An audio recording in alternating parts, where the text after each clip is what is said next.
ಆದಿತ್ಯ,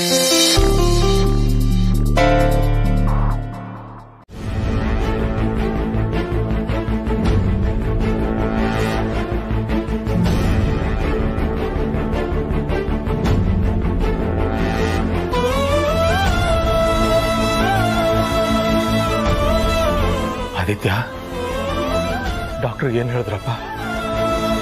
ಇದ್ರೂ ನಾಳೆ ಡಿಸ್ಚಾರ್ಜ್ ಮಾಡ್ತಾರಂತೆ ಅಪ್ಪ. ಹೌದಾ? ಅಖಿಲ, ಪಾರ್ವತಿಗೆ ಡಿಸ್ಚಾರ್ಜ್ ಆದ ಕೂಡಲೇ ಅವಳನ್ನ ಮೊದಲು ಹಾರ್ಸನ್ ಕೋಟೆ ಕರ್ಕೊಂಡು ಹೋಗ್ಬಿಡೋಣ.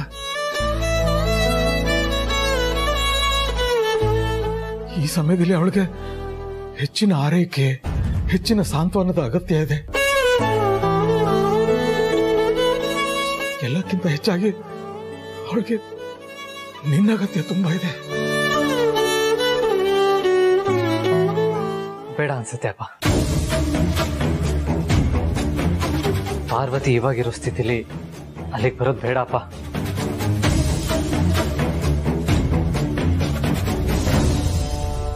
ಇವಾಗ ಮತ್ತೆ ಅಲ್ಲಿಗೆ ಬರೋದು, ನೋವು ಜಾಸ್ತಿ ಆಗೋದು, ಯಾವುದು ಬೇಡಪ್ಪ. ಏನಪ್ಪ ಹೇಳ್ತಿದೆ ಆದಿತ್ಯ? ಅರಸನ್ ಕೋಟೆಗೆ ಪಾರ್ವತಿ ಬಂದ್ರೆ ಅವಳಿಗೆ ನೋವಾಗತ್ತಾ? ಯಾಕೆ?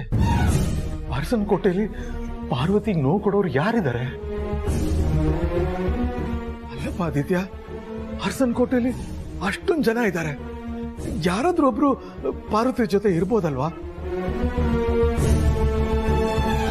ಅವಳಿಗಾಗಿರೋ ನೋವಿಂದ ಆಚೆ ಬರೋದಕ್ಕೆ ಅನುಕೂಲ ಆಗತ್ತಲ್ವಾ? ಅದರಲ್ಲಿ ಅಲ್ಲಿಗೆ ಬಂದು ಅವಳಿಗೆ ನೋವು ಜಾಸ್ತಿ ಆಗೋದು ಬೇಡ ಅಂದ್ರೆ ಏನಪ್ಪ ಅರ್ಥ?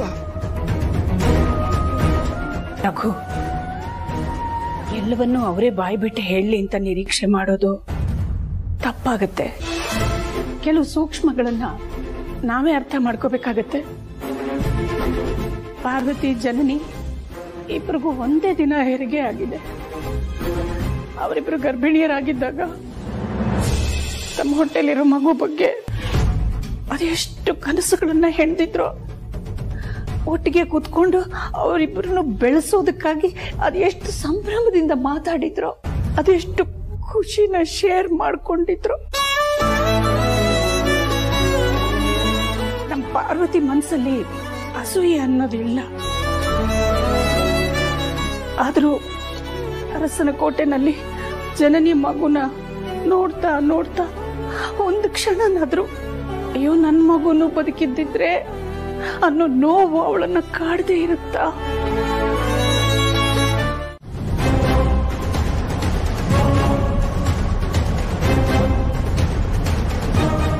ಆಮೇಲೆ ನಾವು ಮನೆಗೆ ಹೋದ್ಮೇಲೆ ಈ ನಿನ್ ಪುಟಾಣಿನ ನಾವೆಲ್ಲರೂ ಎತ್ಕೊಳಕ್ ಶುರು ಮಾಡಿದ್ರೆ ಆಮೇಲೆ ನೀನೇ ಬಂದು ನಮ್ಮ ಹತ್ರ ಬೇಡ್ಕೋಬೇಕು, ಪ್ಲೀಸ್ ಪ್ಲೀಸ್ ನನ್ ಮಗುನ ನನ್ಗೂ ಕೊಡಿ, ನಾನು ಸ್ವಲ್ಪ ಆಟ ಆಡಿಸ್ತೀನಿ ಅಂತ.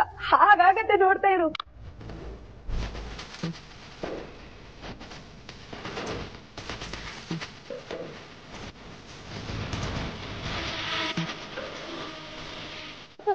ಅದಕ್ಕೆ ಈಗ ಮಾತ್ರ ಈ ಪುಟಾಣಿನ ಯಾರ ಕೈಗೂ ಕೊಡ್ದೆ ನೀವೇ ಎತ್ಕೊಂಡಿರು, ಸರಿನಾ?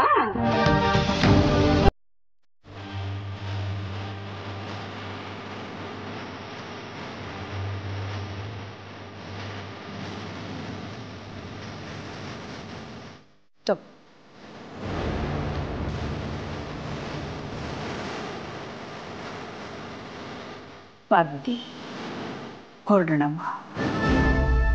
ಜನನ್ ಬಾ.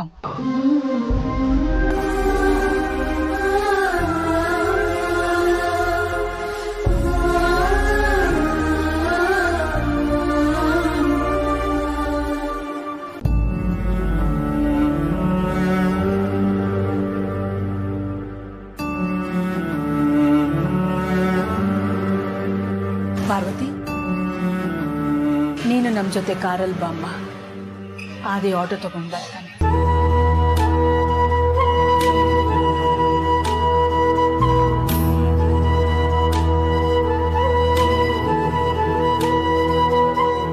ನಾನು ನನ್ನ ಮಗು ಜೊತೆನೆ ಕಾರಲ್ಲೇ ಹೋಗ್ಬಿಡ್ಲಾ? ಬೇಡ ಬೇಡ, ಮಗು ವಿಷಯದಲ್ಲಿ ನಾನು ಇಷ್ಟು ದುರ್ಬಲ ಆದ್ರೆ ಎಲ್ರಿಗೂ ಕಷ್ಟ. ಸಾಧ್ಯವಾದ ಮಟ್ಟಿಗೆ ಮಗು ಜನನಿದೆ ಅನ್ನೋ ಹಾಗೆ ನಾನು ನಡ್ಕೋಬೇಕು.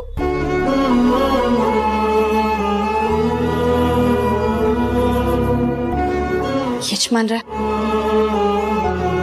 ನಾನು ನಿಮ್ ಜೊತೆ ಆಟೋಲೆ ಬರ್ತೀನಿ.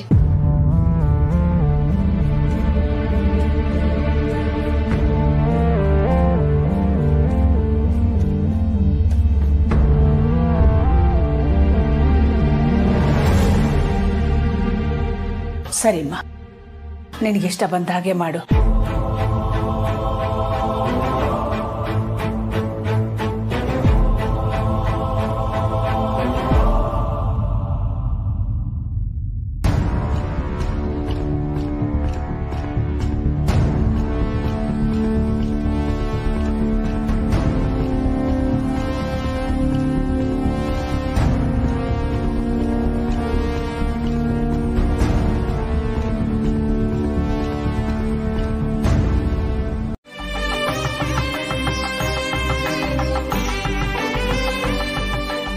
ಕೈಯಲ್ಲಿ ನನ್ ಮಗಳೇ ಇಲ್ವಲ್ಲಪ್ಪ, ಮತ್ ಯಾಕೆ ಆರ್ತಿ ಅಲ್ಲ? ನಾನು ಆರತಿ ಮಾಡ್ತಿರೋದು ನನ್ನ ಮಗಳಿಗೆ. ನೀನು ಬದುಕೋದೇ ಇಲ್ಲ ಅಂತ ಹೇಳಿದ್ದು ಡಾಕ್ಟ್ರು. ಅಂಥದ್ರಲ್ಲಿ ಬದುಕು ನನ್ನ ಕಣ್ಮುಂದೆ ಇದೆಯಾ ಅಂದ್ರೆ ಆ ದೇವರು ನಮಗೆ ಮಾಡಿರೋ ದೊಡ್ಡ ಉಪಕಾರ. ನಮ್ಮ ನಿಮಗೂ ಅಷ್ಟೇ, ಇದು ಪುನರ್ಜನ್ಮ. ಈಗ ನನಗೆ ನಿನ್ನ ಮೇಲೆ ಮೊದಲಿಗಿಂತಲೂ ಪ್ರೀತಿ ಮಮಕಾರ ಜಾಸ್ತಿ.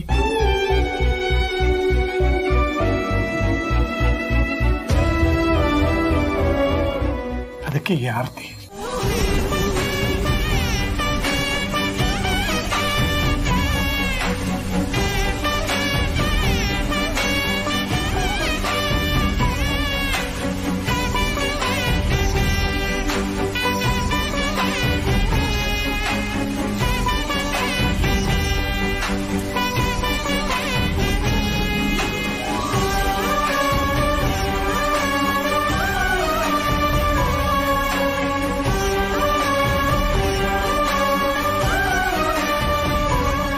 ಗಡಿ ಚಲ್ ಬ. ಹೌದಲ್ವಾ ಪಾರು, ಅವತ್ತು ಬದುಕಕ್ಕೆ ಸಾಧ್ಯನೇ ಇಲ್ಲ ಅನ್ನೋ ಥರ ಇದ್ದ ಸಂಗೀತ ಅವ್ರ ಮಗುನ ನೀನು ಕರೆಕ್ಟ್ ಟೈಮಿಗೆ ಡೆಲಿವರಿ ಮಾಡಿಸಿ ಬದುಕೋ ಥರ ಮಾಡಿದ್ದೆ. ಅವತ್ತು ಸಾರ್ಥಿ ಹೇಳಿದ್ರು, ಇವತ್ತು ನೀನು ಈ 2 ಆಪತ್ತಲ್ಲಿರೋ ಜೀವನ ಉಳಿಸಿದ್ಯಾ, ಆ ಪುಣ್ಯ ನಿನ್ನ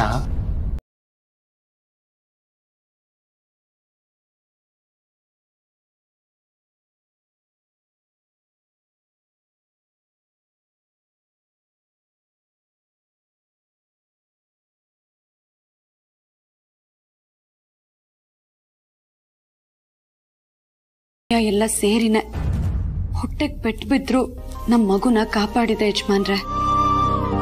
ಆದ್ರೆ ಈಗ ಮಗು ನಮ್ ಜೊತೆಲಿಲ್ಲ ಅಷ್ಟೆ.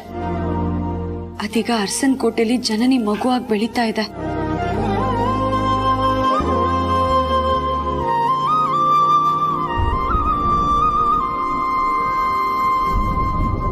ಕಣ್ ತುಂಬ್ಕೊಂಡ್ ಕೂತ್ರೆ ಯಜಮಾನ್ರು ಮಗು ಕಳ್ಕೊಂಡಿರೋದಕ್ಕೆ ಸಮಾಧಾನ ಮಾಡ್ತಾ ಕೂರ್ತಾರೆ. ಯಜಮಾನ್ರು ಒಳ್ಳೆತನಕ್ಕೆ ಒಂದೇ ಒಂದ್ ಕ್ಷಣ ಕರಗಿ ನಮ್ ಮಗು ಬದುಕಿರೋ ಬಗ್ಗೆ ನಾನ್ ನಿಜ ಬಾಯ್ ಬಿಟ್ಬಿಟ್ರೆ ಇಲ್ಲ, ಹಾಗಾಗ್ಬಾರ್ದು.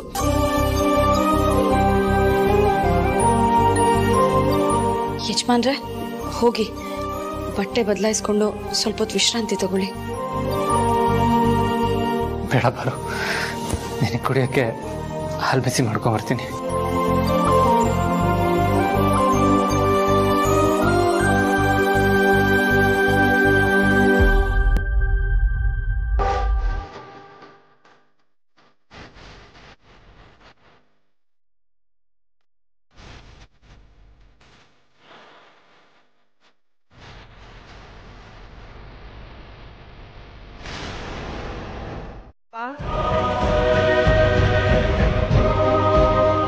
ಹುಟ್ಟಿದ್ ಒಂದ್ ಮಗು ಅಂತೂ ಹೋಯ್ತು, ಆದ್ರೆ ಮತ್ತೆ ಅಪ್ಪ ಅಮ್ಮ ಆಗ ಅದೃಷ್ಟನೇ ಆ ದೇವ್ರು ಕಿತ್ಕೊಂಡ್ಬಿಟ್ನಲ್ಲ. ಪಾಪ ಅವಳ ಗರ್ಭಕೋಶನೇ ಆ ದೇವ್ರು ತೆಗ್ಸಾಕ್ಬಿಟ್ನಲ್ಲಪ್ಪ.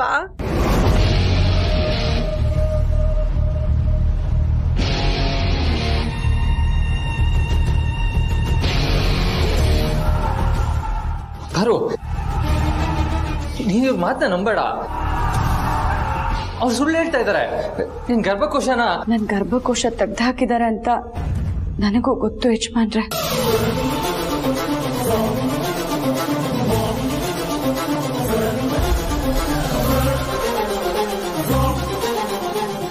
ನನ್ನ ಹೊಟ್ಟೆಗೆ ಪೆಟ್ಟು ಬಿದ್ದಿದ್ರಿಂದ ಡಾಕ್ಟ್ರು ಗರ್ಭಕೋಶನ ತೆಗೆದ್ರು ತಾನೆ. ನನ್ನ ಮನ್ಸಿಗೆ ನೋವಾಗಬಾರ್ದು ಅಂತ ಈ ವಿಷಯನ ನೀವು ನನ್ನಿಂದ ಮುಚ್ಚಿಡ್ತಾ ಇದ್ದೀರಾ. ಆದ್ರೆ ಈ ವಿಷಯ ನನಗೆ ಅವಾಗ್ಲೇ ಗೊತ್ತಿತ್ತು. ಯಾರು ಹೇಳಿದ್ ನಿನಗೆ? ಯಾರು ಹೇಳಿದ್ರು ಅನ್ನೋದು ಮುಖ್ಯ ಅಲ್ಲ, ಆದ್ರೆ ಗರ್ಭಕೋಶ ತೆಗ್ದಿರೋದು ನಿಜ ತಾನೆ.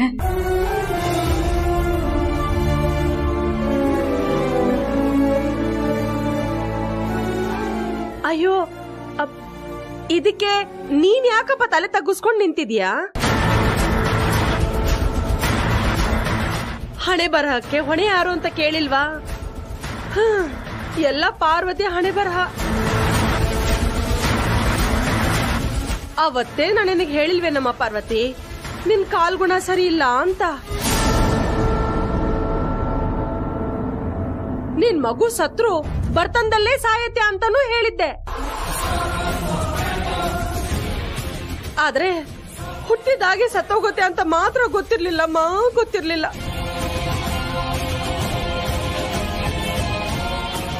ಯಾರಾದ್ರೂ ಇಂಥ ನತದೃಶ್ಯನ ಹೊತ್ಕೊಂಡು ಹುಟ್ಟಕ್ ಸಾಧ್ಯನಾ?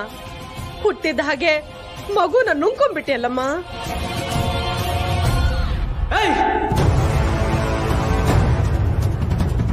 ಇನ್ನು ಒಂದೇ ಒಂದು ಮಾತಾಡಿದ್ರು ನಾನು ಏನ್ ಮಾಡ್ತೀನಿ ಅಂತ ನನಗೆ ಗೊತ್ತಿರಲ್ಲ.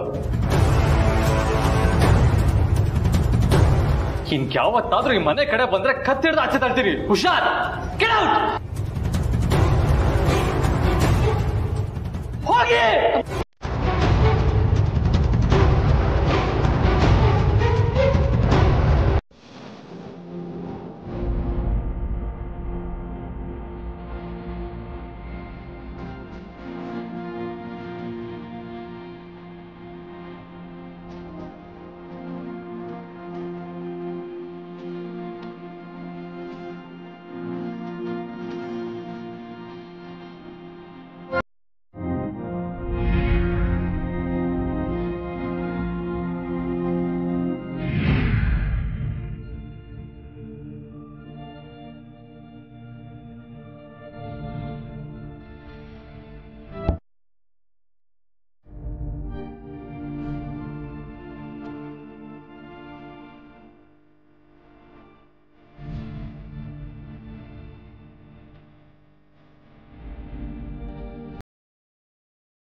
ಅಮ್ಮ ಇಲ್ಲೇ ಇದೀನಲ್ಲ, ಯಾಕೆ ಕಳ್ಸಿದ್ಯಾ?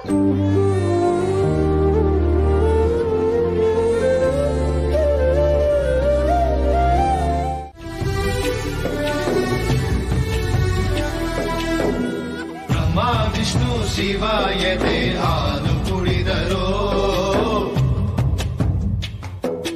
ಅಮ್ಮ ನೀನೇ ದೈವ ಅಂತ ಕಾಲು ಮುಗಿದರೋ ಬಾಳಿಗೆ ಒಂದೇ ಮನೆ ಬಾಳಿಗೆ ಒಂದೇ ಗೊನೆ ಭೂಮಿಗೆ ದೈವ ಒಂದೇನೆ ತಾಯಿ ದಾರಿಗೆ ಒಂದೇ ಕೊನೆ ರಾಗಿಗೆ ಒಂದೇ ತೆನೆ ಸೃಷ್ಟಿಸೋ ಜೀವ ಒಂದೇನೆ ತಾಯಿ ಬ್ರಹ್ಮ ವಿಷ್ಣು ಶಿವ ಎದೆ ಹಾಲು ಕುಡಿದರೋ ಅಮ್ಮ ನೀನೇ ದೈವ ಅಂತ ಕಾಲು ಮುಗಿದರೋ ಮಗುಗ್ ತಾಯಿ ಹಾಲೇ ಸಿಕ್ಬಿಡ್ತಲ್ವಾ ಇನ್ನೇನು. ಈ ಬಾಟ್ಲಲ್ಲಿರೋ ಹಾಲು ಹಾಗೆ ಇದೆಯಲ್ಲ ಅಂತ ಅಮ್ಮವ್ರು ಕೇಳಿದ್ರೆ ಏನ್ ಮಾಡೋದು?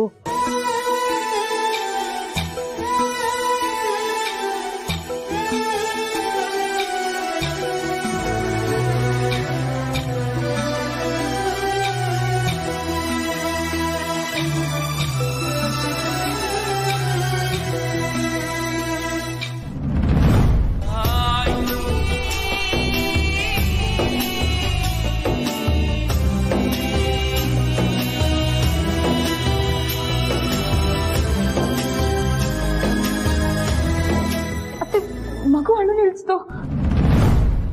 ಈ ನಮ್ ಸಾವಿತ್ರಿ ಅದೇನ್ ಮೋಡಿ ಮಾಡಿದ್ಲು? ಜಗದೊಳಗೆ ಮೊದಲು ಜನಿಸಿದಳು ಹುಡುಕಿದರೆ ಮೂಲ ಸಿಗದಯ್ಯ ತಡವಿರದ ಕರುಣೆ ಕಡಲಿವಳು ಗುಡಿಯಿರದ ದೇವಿ ಇವಳಯ್ಯ ಮನಸ್ಸು ಮಗು ತರ ಪ್ರೀತಿಯಲಿ ಅರಸು ಅಸುತರ ತ್ಯಾಗದಲ್ಲಿ ಜಗತ್ತೂಗೋ ಜನನಿ ಜೀವದ ಜೀವತಾಯಿ ಬ್ರಹ್ಮ ವಿಷ್ಣು ಶಿವ ಎದೆ ಹಾಲು ಕುಡಿದರೋ ಅಮ್ಮ ನೀನೇ ದೈವ ಅಂತ ಕಾಲು ಮುಗಿದರೋ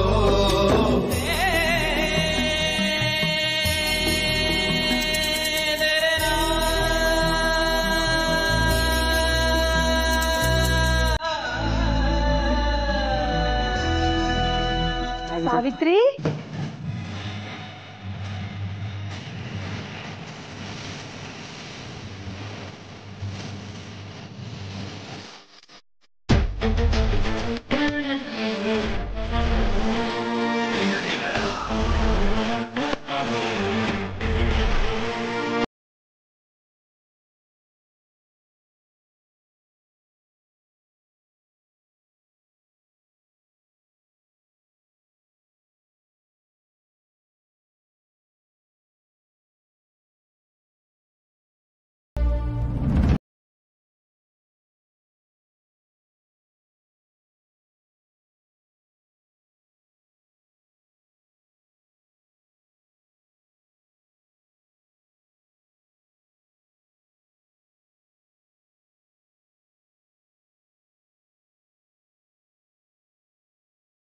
ಹೇಗೆ ಅನ್ಕೊಂಡ್ಬಿಟ್ಟೆ ನೀನು?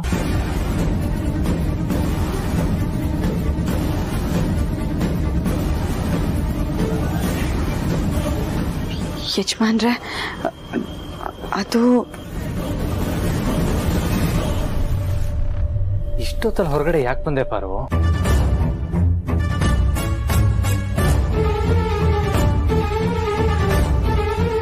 ಬಂದ್ರೆ ನನಗೆ ಗೊತ್ತೇ ಆಗಲ್ಲ, ನನ್ನ ಪಾಡಿಗೆ ನಾನು ನಿದ್ದೆ ಮಾಡ್ತಿರ್ತೀನಿ ಅಂತ ಅನ್ಕೊಂಡ್ಯಾ? ನೀನ್ ಇಡೀ ರಾತ್ರಿ ನೆಮ್ಮದಿಯಾಗಿ ನಿದ್ದೆ ಮಾಡೋವರೆಗೂ ನನಗೆ ನೆಮ್ಮದಿಯಾಗಿ ನಿದ್ದೆ ಮಾಡೋದಕ್ಕೆ ಆಗಲ್ಲ ಪಾರು.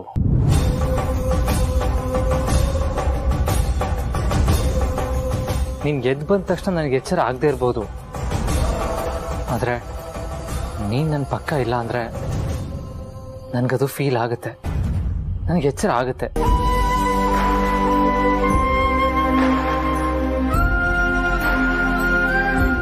ಈಗಲೂ ಅದೇ ಆಗಿತ್ತು. ಎದ್ದು ಕಣ್ಬಿಟ್ಟು ನೋಡಿದ್ರೆ ನೀನ್ ನನ್ನ ಪಕ್ಕ ಇರಲಿಲ್ಲ.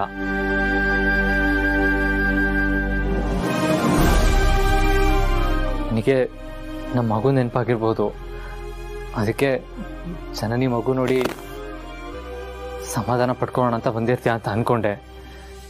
ನೀನ್ ನೋಡಿದ್ರೆ ಇಲ್ಲೇ ಬಂದಿದ್ಯಾ.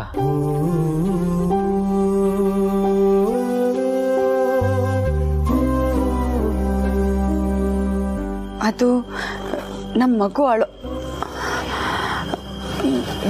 ಜನನಿ ಮಗು ಅಳೋ ಶಬ್ದ ಕೇಳಿಸ್ತು ಯಜಮಾನ್ರೆ.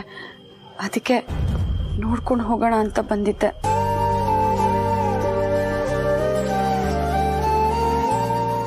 ಮಗು ಅಳೋ ಶಬ್ದ ಅಲ್ಲಿ ಕೇಳಿಸ್ತಾ?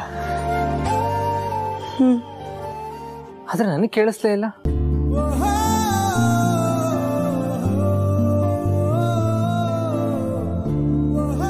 ಓ, ಅಂತ ವರನ ದೇವರು ಬರೀ ಹೆಣ್ಣಿಗೆ ಮಾತ್ರ ಕೊಟ್ಟಿದ್ದಾನೆ ಅಂತ ಅನ್ಸುತ್ತೆ.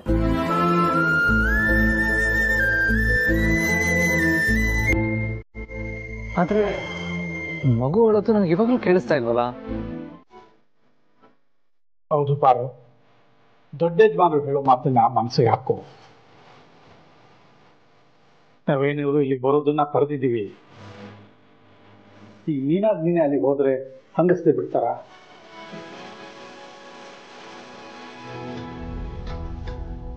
ಮಗು ಕಳ್ಕೊಂಡಿರೋ ನೋವು ಏನು ಅಂತ ನಮಗ್ ಗೊತ್ತು. ಆದ್ರೆ ಅವ್ರಿಗೆ ಅದು ಬೇಕಾಗಿಲ್ಲ. ಮತ್ತೆ ನಿನ್ ಮನ್ಸಿಗೆ ನೋವು ಮಾಡ್ಬಿಟ್ರೆ ಅಂತ ನನಗೆ ಭಯ. ಯಜಮಾನ್ರೆ, ಪಾರು, ನೀನ್ ಇವಾಗ ಒಪ್ಕೊಂಡ್ರೆ ಸರಿ. ಇಲ್ಲ ಅಂದ್ರೆ 3 ಹೊತ್ತು ನಮ್ಮ 3 ಜನದಲ್ಲಿ ಯಾರಾದ್ರೂ ಒಬ್ರು ನಿನ್ ಜೊತೆ ಕಾವಲಿಗೆ ಇರ್ಲೇಬೇಕಾಗುತ್ತೆ. ಪ್ಲೀಸ್ ಪಾರು, ದೇವ್ರು ಕೊಡೋ ನೋವನ್ನಂತೂ ನಮಗ್ ತಪ್ಪಿಸ್ಕೊಳ್ಳೋದಕ್ಕಾಗಲ್ಲ. ಅಟ್ಲೀಸ್ಟ್ ಮನುಷ್ಯ ಕಡೋ ನೋವನ್ನಾದ್ರೂ ನಾವು ಅವಾಯ್ಡ್ ಮಾಡ್ಬೋದಲ್ವಾ?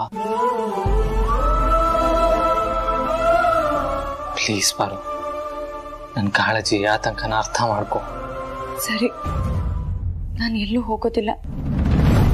ನೀವು ನಿಮ್ಮ ಕೆಲ್ಸಕ್ಕೆ ಹೋಗಿ ಬನ್ನಿ. ಸರಿ, ಹಾಗಾದ್ರೆ ನೀನು ಇದನ್ನೆಲ್ಲ ಮಗು ಕೊಡೋದಕ್ಕೆ ತಗೊಂಡು ಹೋಗಲ್ಲ ತಾನೆ? ಹೋಗಲ್ಲ.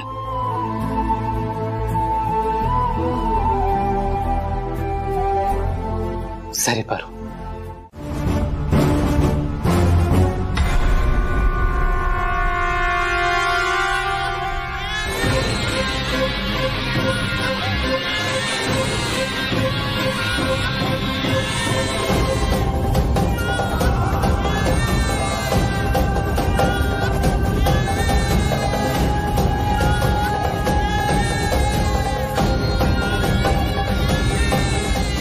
ಕಳ್ತಿದ್ಯಾ?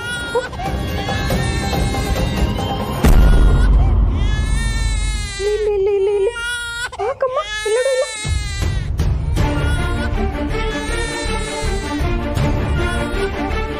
ಏನಾಯ್ತು ನಿಂಗೆ? ಯಾಕೆ ಇಟ್ಟಿದ್ಯಾ? ನೋಡಿ ಇಲ್ಲಿ ನೋಡಿ ಯಾಕೆ ಇಟ್ಟಿದ್ಯಾ? ಯಾಕೆ? ಇಲ್ಲಿ ಮಗು ಅಳ್ತಾ ಇದೆ. ಅದಕ್ಕೆ ಹಸ್ವಾಗಿದ್ಯಾ ಅಥವಾ ಬೇರೆ ಸಮಸ್ಯೆನಾ? ನೆನ್ನೆ ರಾತ್ರಿ ಹಾಲು ಕೊಟ್ಟಿದ್ದೆ ಕೊನೆ. ಪಾಪ, ಅದಕ್ಕೆ ಹಸ್ವಾಗಿರ್ಬೇಕು. ಭಗವಂತ, ಎಂಥ ಪರೀಕ್ಷೆನಪ್ಪ ನಿಂದು. ನಾನು ಹಾಲು ಕೊಟ್ಟಮೇಲೆ ಮಗು ಸಮಾಧಾನ ಆಗೋದು ಅಂದ್ರೆ ಹೇಗ್ ಸಾಧ್ಯ? ಮಗು ಹಸ್ವಿಗೆ ಅಳ್ತಿದ್ರೆ ಅತ್ಯಮ್ಮ ಕೊಡೋ ಬಾಟ್ಲ ಹಾಲ್ಗೆ ಅಭ್ಯಾಸ ಆಗ್ಲಿ. ತಾಯಿ ಬಿಸಿ ಸ್ಪರ್ಶಕ್ಕೆ ಹಾತೊರಿತಾ ಇದ್ರೆ ತನ್ನನ್ನು ಯಾರು ಎತ್ಕೋತಾರೋ ಅವರಲ್ಲೇ ತನ್ನ ತಾಯಿ ಸ್ಪರ್ಶನ ಕಂಡ್ಕೊಳ್ಳಿ ನನ್ ಕಂದಮ್ಮ.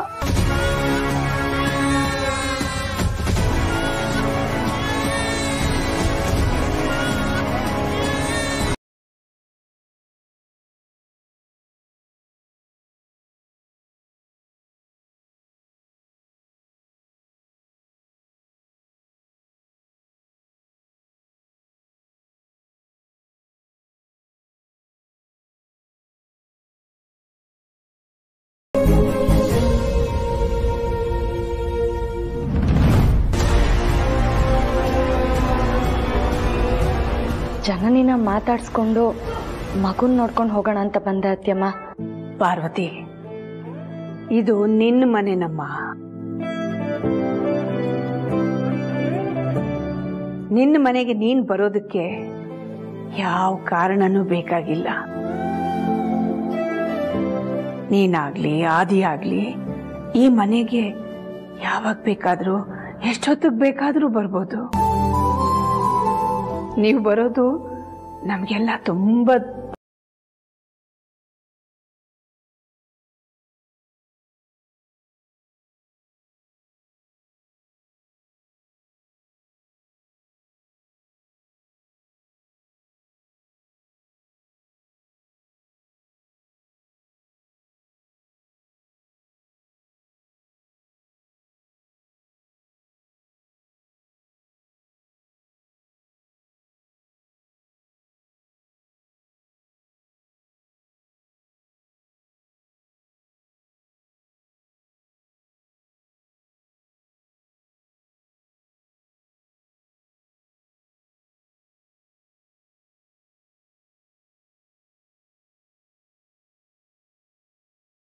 ಕೇಸರಿ ಕಸ್ತೂರಿ ಮಾತ್ರೆ ಎಲ್ಲ ಇದೆ ಅತ್ಯಮ್ಮ.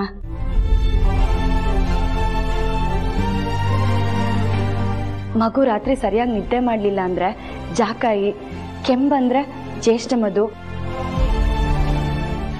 ಅದಕ್ಕೇನಾದ್ರೂ ನೆಗಡಿ ಆಯ್ತು ಅಂತಂದ್ರೆ ಕಸ್ತೂರಿ ಮಾತ್ರೆ ಇದೆಲ್ಲ ಇದ್ರಲ್ಲಿದೆ ಅತ್ಯಮ್ಮ.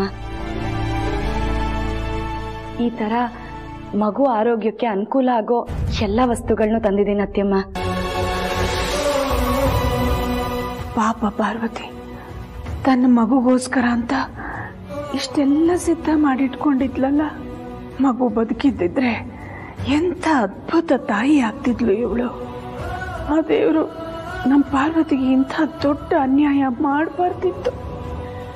ಇದನ್ನೆಲ್ಲ ನಾನು ಮಗು ಕೊಟ್ಟು ಹೋಗ್ತೀನಿ, ನೀವು ಒಪ್ಕೊಂಡ್ರೆ ಮಾತ್ರ.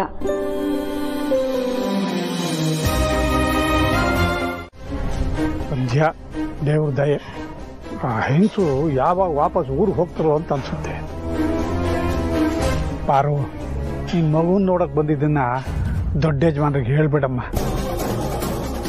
ಯಾಕಂದ್ರೆ ಅವರು ಪಾಪ ನಿನ್ನ ಹಾಗೆ ಮಗುನ ಕಳ್ಕೊಂಡು ದುಃಖದಲ್ಲಿ ಇರ್ತಾರಲ್ವಾ, ಅದಕ್ಕೆ.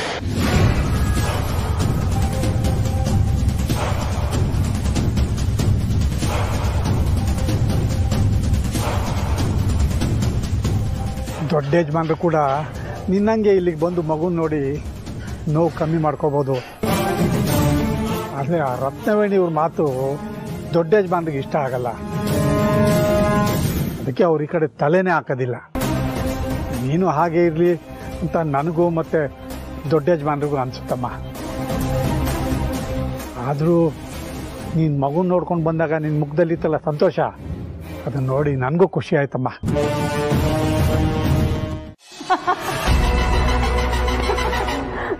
ನೀನು ಪಾರ್ವತಿ ಮಗು ಸತ್ತೋಯ್ತಾ? Congrats Anushka, congratulation. ನೀವು ಕೊಟ್ಟಿರೋ ಇನ್ಫಾರ್ಮೇಶನ್ ಪಕ್ಕಾ ತಾನೆ?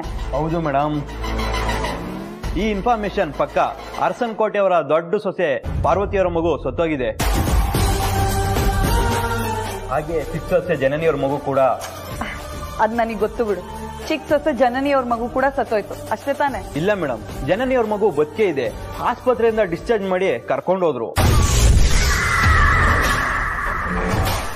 ಏನ್ ಬೊಗಳ್ತಾ ಇದ್ಯಾ?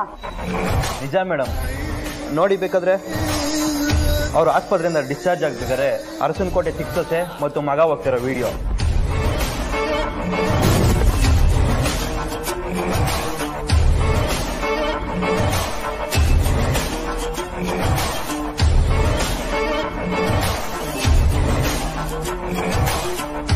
ಪಾರ್ವತಿ ಹೊಟ್ಟೆಗೆ ಪೆಟ್ಟು ಬಿದ್ದಿದ್ರು ಕೂಡ ಅವಳ ಮಗು ಹೋಗುತ್ತೋ ಇಲ್ವೋ ಅಂತ ಡೌಟ್ ಇತ್ತು. ಆದ್ರೆ ಜನನಿ ಮಗು ಹೋಗೋದ್ರಲ್ಲಿ ಡೌಟೇ ಇರಲಿಲ್ಲ. ಬಟ್ ಜನನಿ ಮಗು ಬದುಕಿದೆ ಅಂದ್ರೆ ಇಲ್ಲ, ಇದು ಹೇಗ್ ಸಾಧ್ಯ? ಇದರಲ್ಲಿ ಏನೋ ಗೋಲ್ಮಾಲ್ ಇದೆ ನೋಡು. ಜನನಿಗೆ ಡೆಲಿವರಿ ಮಾಡಿ ಡಾಕ್ಟರ್ನ ಎತ್ತಾಕೊಂಡ. ಸ್ವಲ್ಪ ರಿಸ್ಕ್ ಆಗುತ್ತೆ ಮೇಡಮ್. ರಿಸ್ಕಿಗೆ ತಕ್ಕ ಹಾಗೆ ಪೇಮೆಂಟ್ ಕೂಡ ಸಿಗುತ್ತೆ. ಹಾಗಾದ್ರೆ ಓಕೆ ಮೇಡಮ್, ನಿಮ್ ಕೆಲಸ ಪಕ್ಕ ಆಗುತ್ತೆ. ಯಜಮಾನ್ರ ನೋಡಿದ್ರೆ ಪಾಪ ಅನಿಸ್ತಿದೆ ಸಾವಿತ್ರಕ್ಕ. ಜನನಿನ್ ಕಾಪಾಡ್ಕೊಳ್ಳೋದಕ್ಕೋಸ್ಕರ ನಾನೇನೋ ನನ್ನ ಮಗುನ ಜನನಿಗೆ ಕೊಟ್ಬಿಟ್ಟೆ. ಆದ್ರೆ ನನ್ನ ಮಗುನ್ ನೋಡೋದಿಕ್ಕೆ ದಿನಕ್ಕೆ ಒಂದ್ಸಲಿನಾದ್ರೂ ಅರಸನಕೋಟೆಗೆ ಬರ್ತೀನಿ. ಮಗು ಜೊತೆ ಕಾಲ ಕಳಿತೀನಿ. ಸಾಧ್ಯ ಆದ್ರೆ ಮಗುಗ್ ಹಾಲು ಕುಡಿಸ್ತೀನಿ, ಸಮಾಧಾನ ಪಟ್ಕೋತೀನಿ. ಆದ್ರೆ ಯಜಮಾನ್ರು ಒಂದ್ ಕಡೆ ಮಗು ಹೋಯ್ತಲ್ಲ ಅನ್ನೋ ನೋವು, ಮತ್ತೊಂದ್ ಕಡೆ ಗರ್ಭಕೋಶ ತೆಗ್ದಿದ್ದಾರೆ, ತಾನು ಯಾವತ್ತೂ ತಂದೆ ಆಗೋದಕ್ಕಾಗಲ್ಲ ಅನ್ನೋ ನಿರಾಸೆ. ಆದ್ರೂ ಇದನ್ನೆಲ್ಲ ನನಗೋಸ್ಕರ ತಡ್ಕೋತಿದ್ದಾರಲ್ಲ ಸಾವಿತ್ರಕ್ಕ. ಪ್ರತಿ ಸಲ ಅವ್ರವ್ರ ದೊಡ್ಡತನ ತೋರಿಸ್ತಾ ಇದಾರೆ. ನಾನ್ ತುಂಬಾ ಸ್ವಾರ್ಥಿ ಆಗ್ಬಿಟ್ಟೆ ಅಂತ ಅನ್ನಿಸ್ತಿದೆ. ಇಲ್ಲ ಸಾವಿತ್ರಕ್ಕ, ಯಜಮಾನ್ರಿಗಿಲ್ದೇ ಇರೋ ಮಗುವಿನ ಸುಖ ನನಗೂ ಬೇಡ. ಅದಕ್ಕೆ ಇನ್ ಮುಂದೆ ನಾನು ಅರಸನಕೋಟೆಗೆ ಬರಲ್ಲ, ಮಗು ನೋಡಲ್ಲ, ಹಾಲು ಕುಡ್ಸಲ್ಲ. ಜನನಿ ಹತ್ರ ಬೆಳೀತಿರೋದು ನಾನ್ ಹೆತ್ತ ಮಗು ಅನ್ನೋದನ್ನ ನಾನ್ ಮರ್ತು ಬಿಡ್ತೀನಿ. ಪಾರು,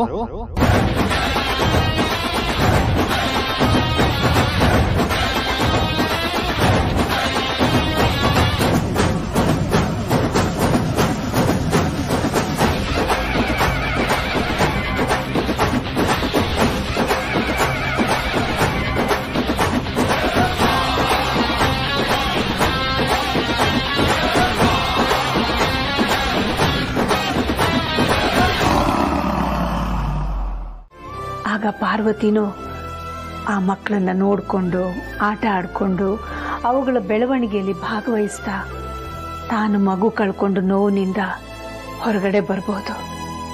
ಅತ್ಗೆ ಇನ್ಮುಂದೆ ಎಲ್ಲ ಮತ್ತೆ ಸರಿ ಹೋಗುತ್ತೆ ಅಂತ ಅನ್ಕೊಳ್ಳೋಣ. ಹಾಗೆ ಇದಕ್ಕೆ ಯಾವ ಕಾಮಿಡಿ ವಿಲನ್ಗಳ ಕಣ್ಣು ಬೀಳದೆ ಆದರೆ ಸಾಕು.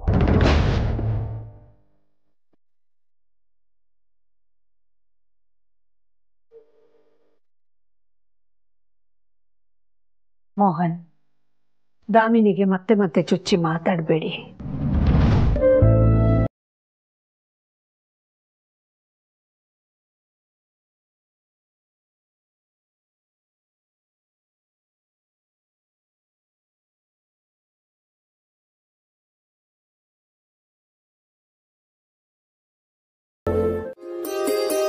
ಈ ತಂದೆ ಸಂತೋಷನ ಯಜಮಾನ್ರಿಂದ ಕಿತ್ಕೊಂಡ್ಬಿಟ್ನ ನಾನು. ಜನನಿ ಮಗು ಅನ್ಕೊಂಡ್ರು ಅದೆಷ್ಟು ಭಾವುಕರಾಗ್ತಿದ್ದಾರೆ. ಇನ್ನು ಈ ಮಗು ನಮ್ದೆ ಅಂತ ಗೊತ್ತಾಗ್ಬಿಟ್ರೆ ಮುಚ್ಚಿಟ್ ದುಃಖ ಎಲ್ಲ ಮರೆಯಾಗಿ ಹೋಗುತ್ತೆ. ಅದೆಂತ ಖುಷಿ ಆಗ್ಬೋದಲ್ವಾ. ಅಪ್ಪ ಮಗಳು ಈ ರೀತಿ ಇರೋದನ್ನ ನೋಡಿ ನನ್ನನ್ನು ನಾನು ಕಟ್ಟಾಕೊಳ್ಳೋದಕ್ಕೆ ಆಗ್ತಿಲ್ಲ. ಹೇಳ್ಬಿಟ್ಲಾ? ಅಲ್ಲ, ಮಗುನ್ ಯಾರು ಕರ್ಕೊಂಡ್ ಬಂದಿಲ್ಲ ಅಂದ್ರೆ ಮಗು ಹೇಗ್ ಬರೋದಕ್ಕೆ ಸಾಧ್ಯ?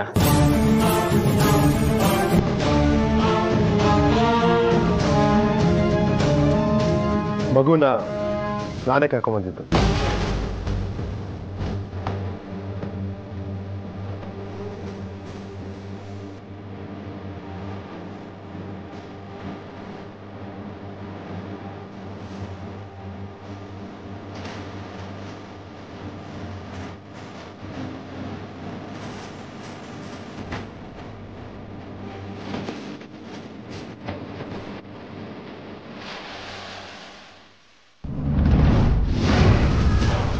ಜನನಿ, ನೀನು ಇಲ್ಲಿದೀಯಾ?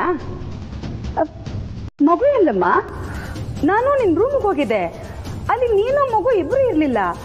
ಇಲ್ಲಿ ಬಂದು ನೋಡಿದ್ರೆ ನೀನು ಒಬ್ಳೆ ಕೂತಿದ್ಯಾ. ಮಗು ಎಲ್ಲಿ? ಅವ್ರ ಅಮ್ಮನ ಹತ್ರ. ಅಮ್ಮನ? ಯಾವಮ್ಮ? ಪಾರ್ವತಿ ಅಕ್ಕ.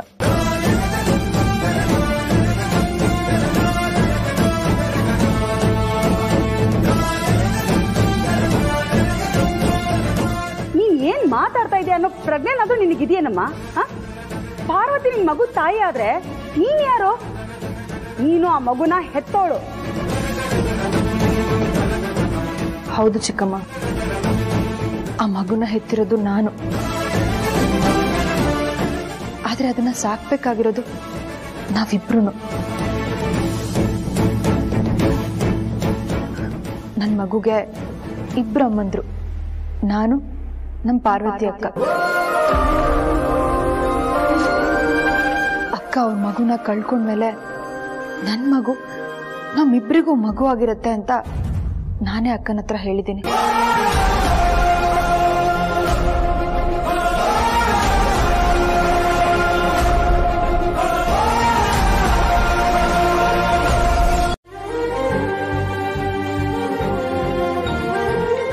ಬರೀ ಪಾರ್ವತಿ ಅಕ್ಕನಿಗೋಸ್ಕರ ಮಾತ್ರ ಅಲ್ಲ, ಆದಿಭಾವನ್ಗೋಸ್ಕರ ಕೂಡ. ಮಗುನ ನೋಡೋದಿಕ್ಕೆ ಪಾರ್ವತಿ ಅಕ್ಕ ಮನೆಗೆ ಬಂದು ಹೋಗೋದು ಮಾಡ್ತಾ ಇದ್ದಾರೆ. ಆದ್ರೆ ಆದಿಭಾವ ನಾವು ಮಗುನ ಕರ್ಕೊಂಡು ಮನೆಗೆ ಬಂದಾಗಿಂದ ಒಂದ್ಸಲಿನೂ ಮಗುನ ನೋಡೋದಕ್ಕೆ ಬಂದಿಲ್ಲ. ಯಾಕೆ ಹೇಳಿ? ನನ್ನ ಚುಚ್ಚು ಮಾತಿನ ಭಯಕ್ಕೆ. ಬಹುಶಃ ಅವ್ರ ಮಗುನ ಕಳ್ಕೊಂಡಿರೋ ದುಃಖ ಅವ್ರಿನ್ನೂ ಮರ್ತಿಲ್ಲ ಅನ್ಸುತ್ತೆ.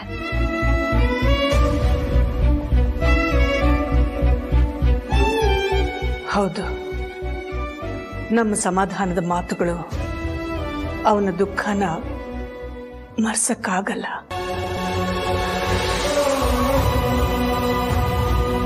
ಅದಕ್ಕೆ ಅವನ ಪಾಡಿಗೆ ಅವನ್ನ ಬಿಟ್ಟಿರೋದು. ಸಮಯ ಎಲ್ಲ ದುಃಖಗಳನ್ನು ತಾನೇ ಮರೆಸುತ್ತೆ.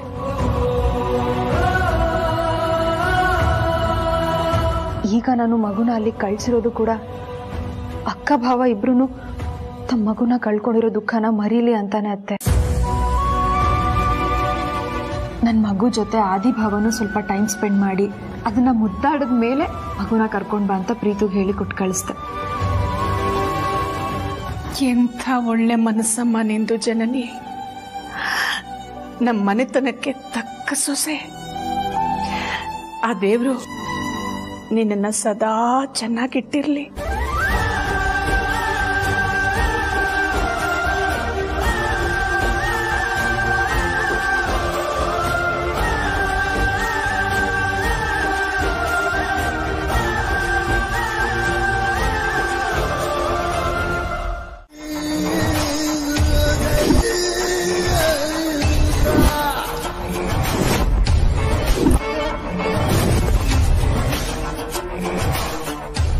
ಯಾರೇ ನೀವು?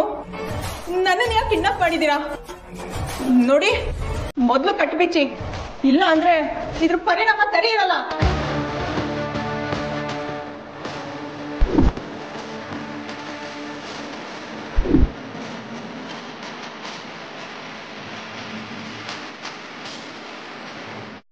ಏನಾಗ್ಬೇಕು ನಿಮ್ಗೆ? ಇನ್ಫಾರ್ಮೇಶನ್. ಯಾವ್ದ್ರ ಬಗ್ಗೆ? ಇತ್ತೀಚೆಗೆ ನಿಮ್ಮ ಹಾಸ್ಪಿಟಲ್ ಅಲ್ಲಿ ನಡೆದಿರೋ ಒಂದು ಡೆಲಿವರಿ ಕೇಸ್ ಬಗ್ಗೆ. ಅರ್ಸನಕೋಟೆ ಅಖಿಲಾಂಡೇಶ್ವರಿಯ ಇಬ್ಬರು ಸೊಸೆಗೂ ನಿಮ್ಮ ಹಾಸ್ಪಿಟಲ್ ಅಲ್ಲೇ ತಾನೇ ಡೆಲಿವರಿ ಆಗಿರೋದು? ಹೌದು, ಅವ್ರ ದೊಡ್ಡ ಸೊಸೆ ಪಾರ್ವತಿ ಮಗು ಹೋಯ್ತು. ಅದು ಓಕೆ, ಆದ್ರೆ ಜನನಿ ಮಗು ಬದುಕ್ತು ತಾನೆ? ಜನನಿಗೆ ಡೆಲಿವರಿ ಮಾಡಿಸಿದ ಡಾಕ್ಟರ್ ನೀವೇ ತಾನೆ? ಹೌದು ಮೇಡಮ್. ಅದ್ ಗೊತ್ತಾಗಿನೇ ನಿಮ್ಮನ್ನ ಇಲ್ಲಿಗೆ ಪ್ರೀತಿಯಿಂದ ಕರ್ಸ್ಕೊಂಡಿರೋದು. ಬಟ್ ಜನನಿ ಮಗು ಹೇಗ್ ಬದುಕ್ತು? ಹೇಗೆ ಅಂದ್ರೆ? ಜನನಿ ಮಗು ಹುಟ್ಟಿದ ಕೆಲವೇ ಕ್ಷಣಗಳಲ್ಲಿ ಸತ್ತೋಗ್ಬೇಕಿತ್ತು. ಅಂಥದ್ರಲ್ಲಿ ಅದು ಬದುಕಿದ್ದು ಹೇಗೆ? ಏನೋ ಗೋಲ್ಮಾಲ್ ನಡೆದಿದೆ. ಆ ಗೋಲ್ಮಾಲ್ನ ನೀನೇ ನಡೆಸಿರೋದು ಅಂತ ನಂಗೆ ಡೌಟ್ ಇದೆ. ನನ್ ಡೌಟ್ ಅನ್ನ ಕ್ಲಿಯರ್ ಮಾಡಿದ್ರೆ ನೀನ್ ಬದುಕೋತ್ಯಾ, ಇಲ್ಲ ಅಂದ್ರೆ ಹೇಳ್ತೀನಿ.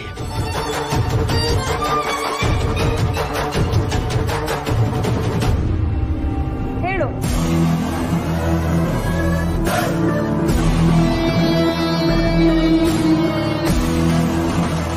ಹೇಳು. ಅಲ್ಲಿ ಸತ್ತಿದ್ದು ಪಾರ್ವತಿ ಅವ್ರ ಮಗು ಅಲ್ಲ, ಜನನಿ ಅವ್ರ ಮಗು.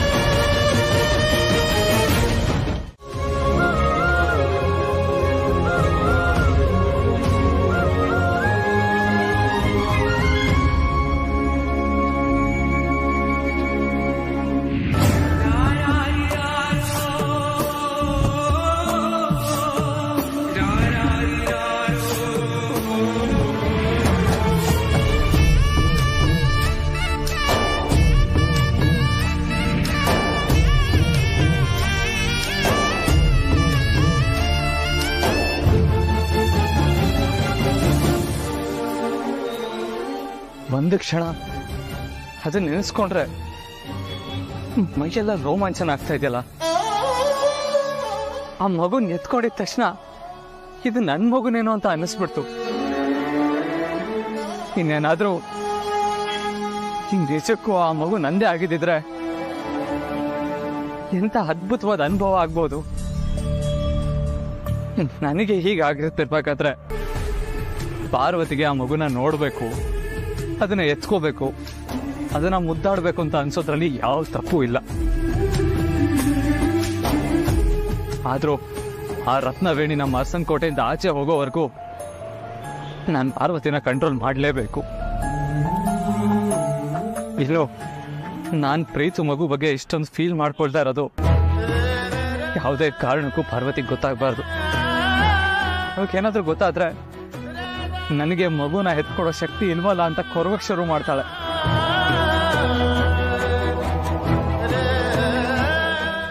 ಆದ್ರೂ ನಮ್ಮ ಮಗು ಬದುಕಿದಿದ್ರೆ ಎಷ್ಟು ಚೆನ್ನಾಗಿರೋದು.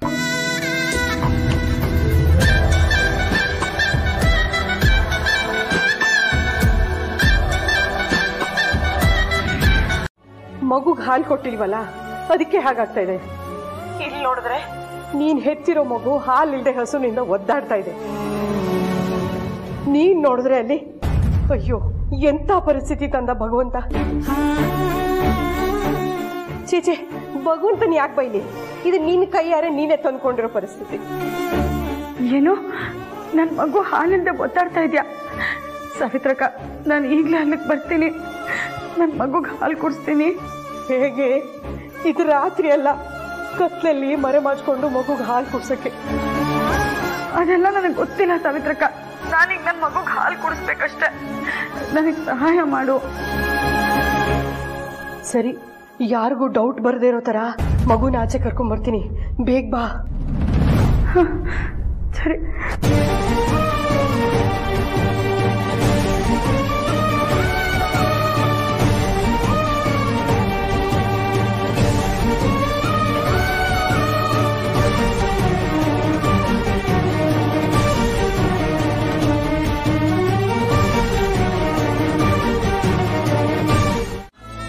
ಎಷ್ಟು ಹೇಳ್ತಿದೀಯ ಕಂದ?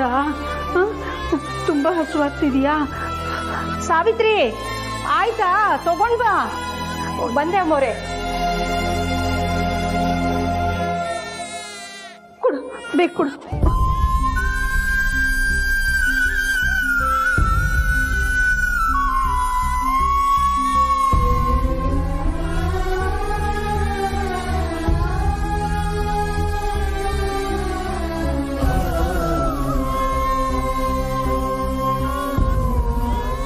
ಕುಡಿಯ ಬಂಗಾರಿ, ಕುಡಿಮ್ಮ.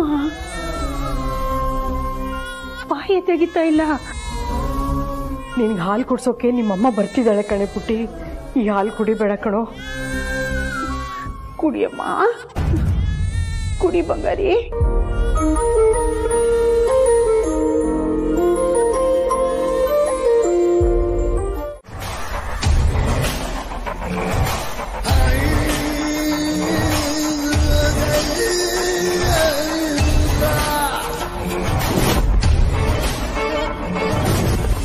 ಪಾರ್ವತಿ ಮಗು ಬದುಕಿರೋ ಸತ್ಯನ ಇವತ್ತು ಅಖಿಲ, ಅದರಲ್ಲೂ ಆದಿತ್ಯಂಗೆ ಹೇಳಲೇಬೇಕು.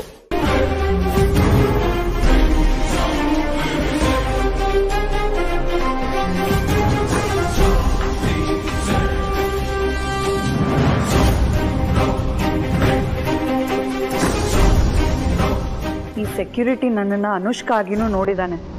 ಸೊ ಇವನ್ ಮುಂದೆ ಒಳಗೆ ಹೋಗೋಕ್ಕಾಗಲ್ಲ, ಕಣ್ ತಪ್ಸೆ ಹೋಗ್ಬೇಕು.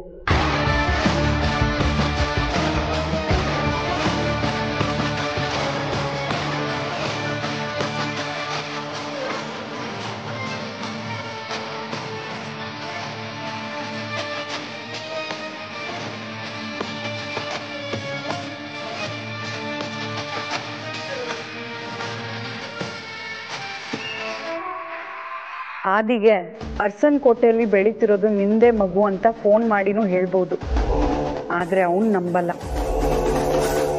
ಅದೇ ಡಾಕ್ಟರ್ ಹೇಳಿರೋದೆಲ್ಲ ನನ್ನ ಈ ಫೋನ್ನಲ್ಲಿ ರೆಕಾರ್ಡ್ ಮಾಡ್ಕೊಂಡಿದ್ದೀನಲ್ಲ, ಇದನ್ನ ಆದಿಗೆ ಕೇಳಿಸಿದ್ರೆ ಅವ್ನು ನಮ್ಮದೇ ಇರಲ್ಲ. ಆಗ ಅವನ ರಿಯಾಕ್ಷನ್ ನಾನು ಕಣ್ಣಾರೆ ನೋಡಬೇಕು. ಅಂದರೆ ಅವನ್ನ ಮೀಟ್ ಮಾಡಲೇಬೇಕು. ಬಟ್ ಈ ಸೆಕ್ಯೂರಿಟಿ ದಾಟ್ಕೊಂಡು ಹೇಗಪ್ಪ ಮನೆ ಒಳಗೆ ಹೋಗೋದು? ಛೇ,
ಜನನಿ ಮಗುಗೆ ಹಾಲು ಕುಡಿಸ್ತಾ ಇದ್ದಾಳೆ. ಇವಳಿಗೊಂದು ಗತಿ ಕಾಣಿಸ್ತೀನಿ ಈಗಲೇ. ಬೇಡ ಬೇಡ, ಇದನ್ನ ಬೇರೆ ತರನೇ ಹ್ಯಾಂಡಲ್ ಮಾಡಬೇಕು. ಇವಳಿನ ಯಾವತ್ತೂ ನನ್ನ ಮೊಮ್ಮಗುಗೆ ಹಾಲು ಕುಡಿಸೋ ಧೈರ್ಯ ಮಾಡಬಾರ್ದು. ಹಾಗೆ ಮಾಡ್ತೀನಿ, ಇದೆ ಅವಳಿಗೆ.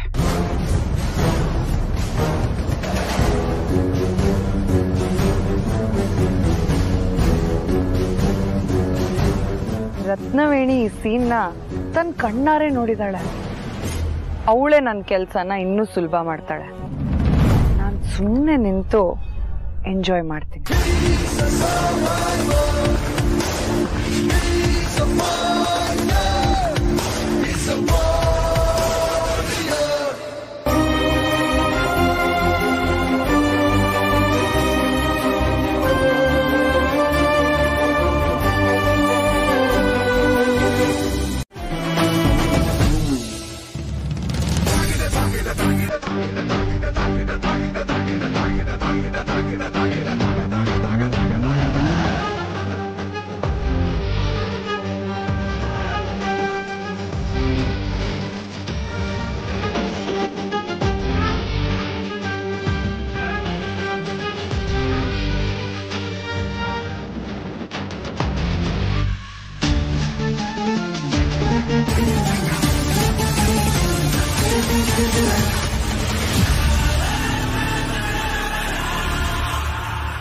ಪಾರ್ವತಿ,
ಏನ್ ಮಾಡ್ತಾ ಇದೀಯಾ?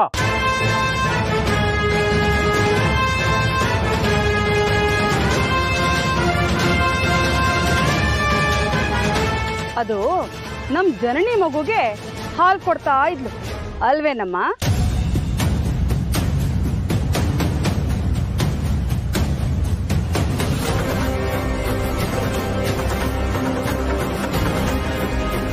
ಅಮ್ಮೋರೆ, ಜನನಿ ಅಮ್ಮವ್ರಿಗೆ ಹಾಲು ಇರ್ಲಿಲ್ಲ. ಮಗು ಹಸು ಹಾಲು ಕೂಡ ಕುಡಿದೆ ಒದ್ದಾಡ್ತಾ ಇತ್ತು. ಹೇಗೂ ಪಾರುಗ್ ಹಾಲಿತ್ತಲ್ಲ ಅಂತ.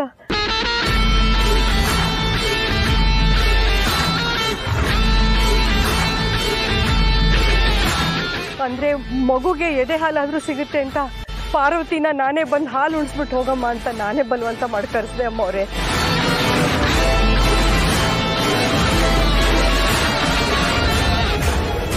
ಅದಕ್ಕೇನೆ ಪಾರ್ವತಿ ಬಂದಿದ್ದು, ಇಲ್ಲಾಂದ್ರೆ ಪಾರು ಬರ್ತಾ ಇರ್ಲಿಲ್ಲ ಅಮ್ಮವ್ರೆ.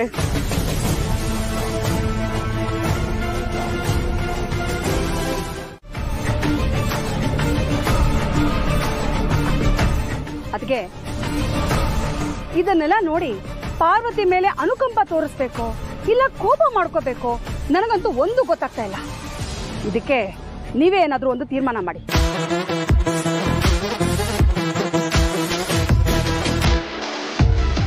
ಅತ್ಯಮ್ಮ, ನೀವ್ ನನ್ನನ್ನು ಚೆನ್ನಾಗಿ ಅರ್ಥ ಮಾಡ್ಕೊಂಡಿದ್ದೀರಾ ಅಲ್ವಾ?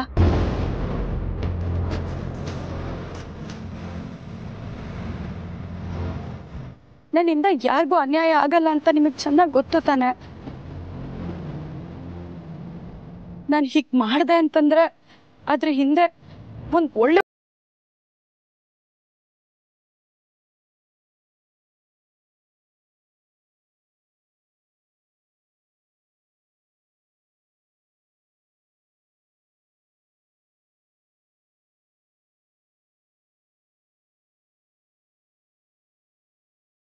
ಇಲ್ಲ ಅತ್ಯಮ್ಮ, ದಯವಿಟ್ಟು ನನ್ನ ಬಗ್ಗೆ ತಪ್ಪು ತಿಳ್ಕೊಬೇಡಿ.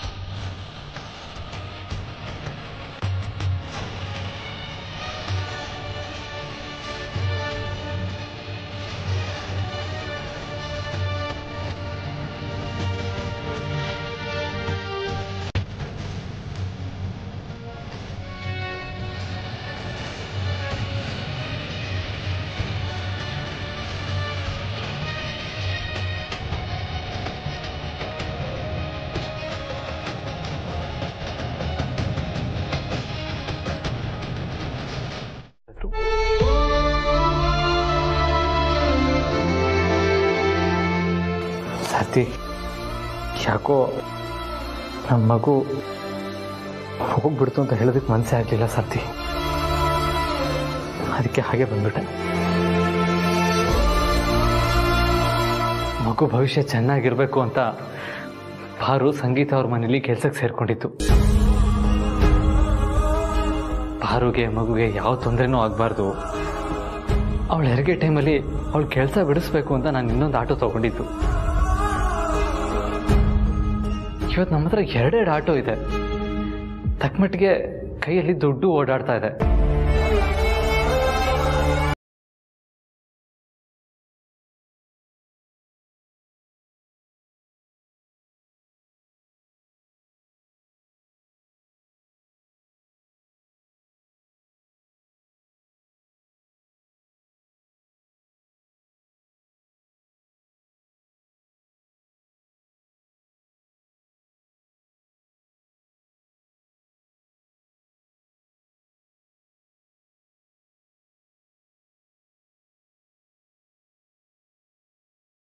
ಆದಾಗ್ಲಿಂದಲೂ ಅವಳು ಹುಟ್ಟೋ ಮಗು ಬಗ್ಗೆ ಎಷ್ಟು ಕನಸು ಕಟ್ಕೊಂಡಿದ್ರಿ ನೀವು ಅಂತ ಒಬ್ಬ ಅಪ್ಪನಾಗಿ ನನಗೂ ಗೊತ್ತಾಗತ್ತೆ ದೊಡ್ಡ ಯಜಮಾನ್ರೆ.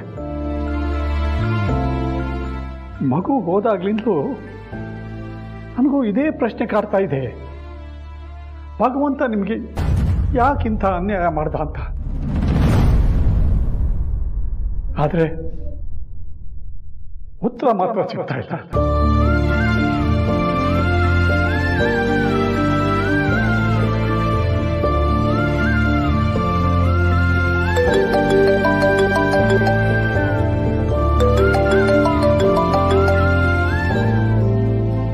ಹಲೋ, ಹೇಳಿ ಸರ್.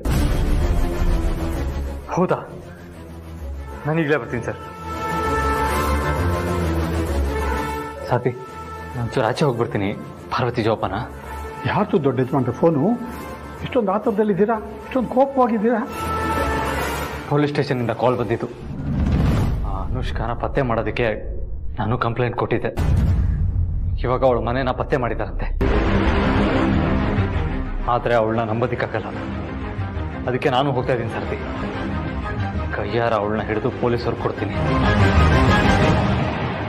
ಸರ್ತಿ, ಈ ವಿಷಯ ಯಾವುದೇ ಕಾರಣಕ್ಕೂ ಪಾರು ಗೊತ್ತಾಗೋದು ಬೇಡ.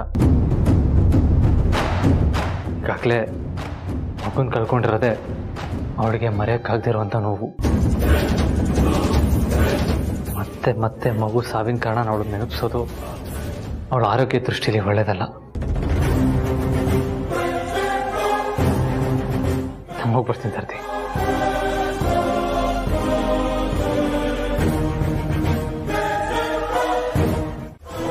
ನಮ್ ಜನನಿ ಮಗುನ ಪಾರ್ವತಿಗೆ ಹತ್ರ ಮಾಡಿ ನಮ್ ಜನನಿನ ನರಳು ಹಾಗೆ ಮಾಡ್ಬೇಕು ಅಂತಿದ್ಯಾ? ಜನನಿ ಹೆತ್ತಿರೋ ಮಗುಗೆ ಆ ಪಾರ್ವತಿ ಬಂದು ಹಾಲು ಕುಡ್ಸೋದು ಅಂದ್ರೇನು? ಓಹೋ, ಇದಕ್ಕೆಲ್ಲ ನಿಂದೆನ ಕುಮ್ಮಕ್ಕು? ಏನೇ ನಿಂದು ಆ ಪಾರ್ವತಿದು ಪ್ಲಾನು? ಅಂತದ್ದೇನಿಲ್ಲ ಚಿಕ್ಕಮ್ಮೋರೆ. ನಿಜ ಪೊಗಳಿದ್ರೆ ಸರಿ, ಇಲ್ಲ ಅಂದ್ರೆ ಇಷ್ಟೊತ್ತು ನೀನ್ ಪಾರ್ವತಿ ಹತ್ರ ಮಾತಾಡ್ತಿದ್ದಲ್ಲ ಫೋನಲ್ಲಿ, ಅದನ್ನೆಲ್ಲ ಪಿನ್ ಟು ಪಿನ್ ಯಥಾವತ್ತಾಗಿ ಅಕ್ಕನ ಹತ್ರ ಹೇಳ್ತೀನಿ. ಆ ಪಾರ್ವತಿಗೆ ಕಳ್ಳತನದಲ್ಲಿ ಮಗುನ ಕೊಟ್ಟು ಊರ್ ಬಿಡಿಸೋದಕ್ಕೆ ಪ್ಲಾನ್ ಮಾಡ್ತಾ ಇದ್ದೀರಾ ಇಬ್ರು? ಸಾಕು ಚಿಕ್ಕಮ್ಮೋರೆ. ಮಗು ವಿಷಯದಲ್ಲಿ ಪಾರ್ವತಿನ ಮಕ್ಳು ಕಳ್ಳಿ ಅನ್ನೋ ತರ ಮಾತಾಡ್ಬಿಡಿ ನೀವು. ನಮ್ ಪಾರ್ವತಿ ತುಂಬಾ ಎತ್ತರದಲ್ಲಿದ್ದಾಳೆ. ಓಹೋ, ನಿಮ್ ಕಡೆ ಮಕ್ಳು ಕಳ್ಳಿ ಕಂಡೋರ್ ಮಕ್ಳಿಗೆ ಬಂದು ಹಾಲು ಕೊಡ್ಸಿದ್ರೆ ಅಂಥವ್ರನ್ನ ಎತ್ತರದಲ್ಲಿ ಇಟ್ಟಿರ್ತಾರೆ. ಪಾರ್ವತಿಗೆ ಅದು ಕಂಡೋರ್ ಮಗ ಅಲ್ಲ, ಅವಳ ಹೆತ್ತ ಮಗು.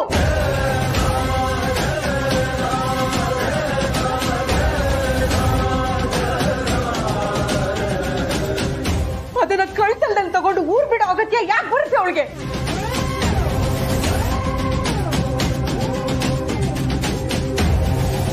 ಅವಳು ಮನ್ಸು ಮಾಡಿದ್ರೆ ಈ ಕ್ಷಣ ಬಂದು ಆ ಮಗು ತಂದು ಅಂತ ಹಕ್ಕಿಂದ ಕರ್ಕೊಂಡು ಹೋಗೋದು ಗೊತ್ತಾ? ಏ ಸಾವಿತ್ರಿ, ಏನ್ ಬೊಗಳ್ತಾ ಇದೀಯ ಅಂತ ಗೊತ್ತೇನೆ ನಿನ್ಗೆ? ನಮ್ಮ ಅರಸನ ಕೋಟೆಯಲ್ಲಿರೋದು ಆ ಪಾರ್ವತಿ ಹೆತ್ತ ಮಗುನ. ನಿಜಾನೇ ಹೇಳ್ತಾ ಇದೀಯಾ? ಅಯ್ಯೋ, ಪಾರ್ವತಿನ ನೀವು ಮಕ್ಳು ಕಳಿ ಅಂದದನ್ನ ಸಹಿಸ್ಕೊಳಕ್ಕಾಗ್ದೆ ನಾನ್ ಏನ್ ಮಾತಾಡ್ದೋ ನನ್ಗೆ ಗೊತ್ತಿಲ್ಲ. ಕ್ಷಮಿಸ್ಬಿಡಿ ಚಿಕ್ಕಮ್ಮೋರೆ. ಏಯ್, ನಿಂತ್ಕೋ.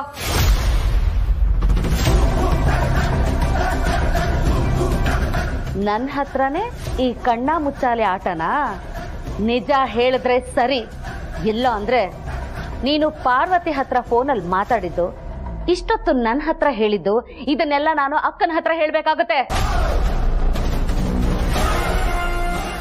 ಮಗು ಸತ್ಯ ಅಖಿಲಮ್ಮ ಗೊತ್ತಾಗೋದು ಪಾರ್ವತಿಗೆ ಇಷ್ಟ ಇಲ್ಲ.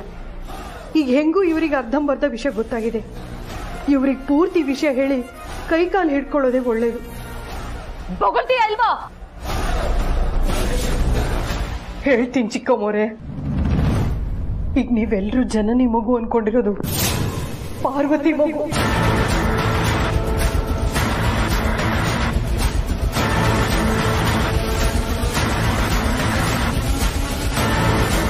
ಪಾರ್ವತಿ ಹಾಲು ಕುಡಿಸಿದ್ದು ತಾನು ಹೆತ್ತ ಮಗುಗೆ.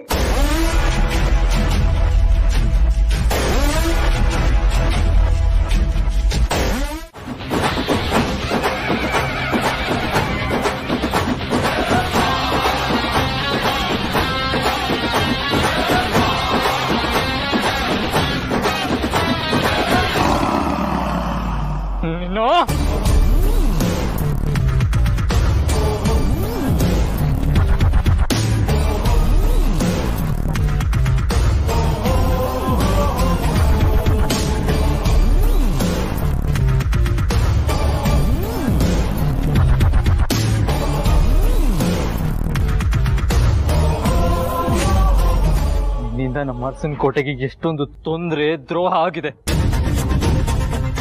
ನನ್ನ ಪಾರ್ವತಿ ನಿನ್ನಿಂದ ಗರ್ಭಕೋಶ ಕಳ್ಕೊಳ್ಳೋ ಹಾಗಾಯ್ತು. ನನ್ನ ಪಾರು ಕನ್ಸಿನ ಮಗು ನಿನ್ನಿಂದ ಕಳ್ಕೋಬೇಕಾಯ್ತು. ಆ ದುಃಖ ನೋವು ಹೇಗಿರುತ್ತೆ ಅನ್ನೋ ಅರಿವು ನಿನಗಿದ್ಯಾ? ಜೀವದ ಬೆಲೆ